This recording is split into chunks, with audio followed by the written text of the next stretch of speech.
Esse vídeo vai tentar te mostrar uma engenharia financeira perversa que tem como objetivo utilizar o orçamento público, arrecadado com tanto esforço por toda a população, para enriquecer ainda mais o sistema financeiro. O que está acontecendo e está em vias de ser regularizado é semelhante ao que quebrou a Grécia. Tudo começa com a criação de uma empresa estatal não dependente. Esse tipo de empresa se enquadra em uma figura jurídica criada no último Código Civil, sociedade de propósito específico que permite a participação de sócios privados e por isso é uma pessoa jurídica de direito privado, mesmo sendo uma estatal com ações majoritariamente do ente federado e por isso controlada por ele. Esse tipo de estatal não está sujeito à fiscalização dos órgãos de controle, como o Tribunal de Contas ou Controladoria, podendo contratar e dispor de bens sem licitação e remunerar seus administradores e funcionários sem limite, acima do teto do funcionalismo público. E o principal objetivo dessas empresas é fazer operações financeiras. O problema é que essas empresas têm feito emissão de papéis financeiros denominados debêntures, que são vendidos com desconto brutal e ainda por cima pagam juros estratosféricos. Um verdadeiro filé cuja compra fica restrita para investidores privilegiados que já estão envolvidos nessas ações, pois não se faz anúncio dessa venda. Deixa eu te dar um exemplo.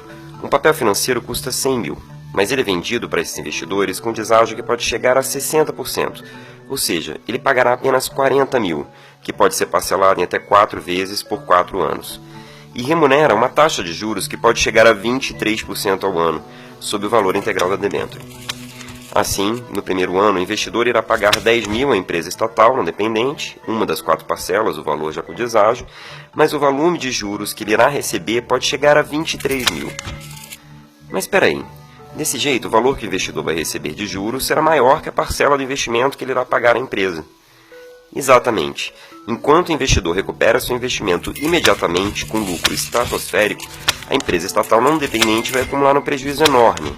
Além disso, ainda terá que arcar com despesas de consultorias, remuneração de administradores, custos financeiros e administrativos, entre outros.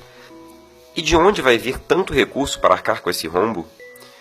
Você provavelmente já ouviu falar da Proposta de Emenda à Constituição PEC 241 de 2016, conhecida como a PEC do Teto, que irá congelar por 20 anos o conjunto de gastos e investimentos primários como saúde, educação, segurança, entre outros serviços essenciais à população.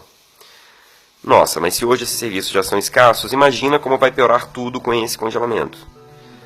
E todo esse sacrifício para destinar ainda mais recursos para o pagamento de juros e amortizações da dívida pública, beneficiando os sigilosos detentores dos títulos dessa dívida, que, diga-se por passagem, nunca foi auditada e sobre ela recaem diversos indícios de ilegalidade, ilegitimidade e até fraude, comprovadas inclusive por comissões do Congresso Nacional. E é justamente essa PEC que garante a reserva de recursos para aumento de capital de empresas estatais não dependentes. Dá uma olhadinha no texto da PEC.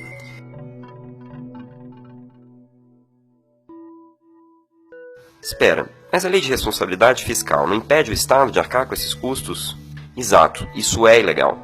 Aí é que a gente percebe a sofisticação desse esquema. A garantia do ente federado para esse negócio não é feita através de um contrato padrão, justamente porque isso vai de encontro com a lei. Por isso, a concessão da garantia está sendo disfarçada em uma operação que funciona assim. O ente federado cederia direitos de créditos recebíveis para essas empresas em troca de debêntures subordinadas, que é um outro tipo de debênture que não pode ser comercializada servindo apenas para formalizar a garantia concedida pelo ente federado.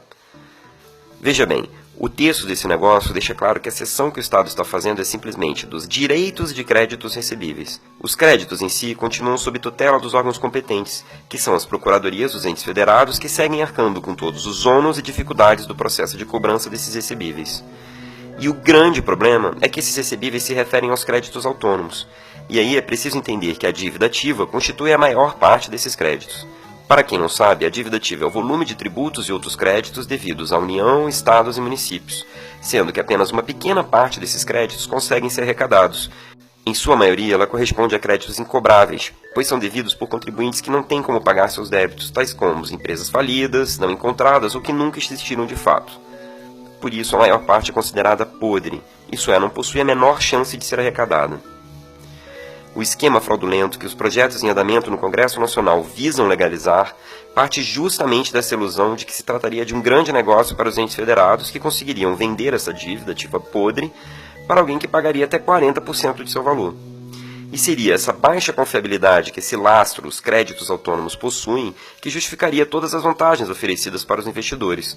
o deságio, parcelamento, juros altíssimos, sendo que, na verdade, esses privilegiados estão levando todas essas vantagens sem correr risco nenhum, já que essa operação com as debêntures subordinadas tornaria o ente federado garantidor, ou seja, obrigado a honrar essa garantia, arrecadando ou não os créditos autônomos. É um verdadeiro cavalo de Troia. E esse negócio já foi implantado em alguns estados e municípios. Esse esquema entrou no país por meio de consultorias especializadas que contam com técnicos que possuem pedigree do FMI, e ao observarmos os quadros dessas consultorias, percebemos que os mesmos têm ocupado posições relevantes nas empresas públicas não dependentes e até mesmo nas secretarias de fazenda diretamente vinculadas à implantação dos esquemas. Já existe manifestação expressa do Ministério Público de Contas no sentido da ilegalidade desse tipo de negócio. No entanto, estão tramitando no Congresso projetos que tentam legalizar esse escandaloso esquema, impedindo aos órgãos de defenderem as contas públicas. Faça contato com os parlamentares. É urgente aprofundarmos o debate e barrarmos esse projeto, além da PEC do teto que garante, no texto constitucional, recursos para esse esquema ao custo do congelamento de todos os gastos essenciais para a sociedade. Mobilize-se.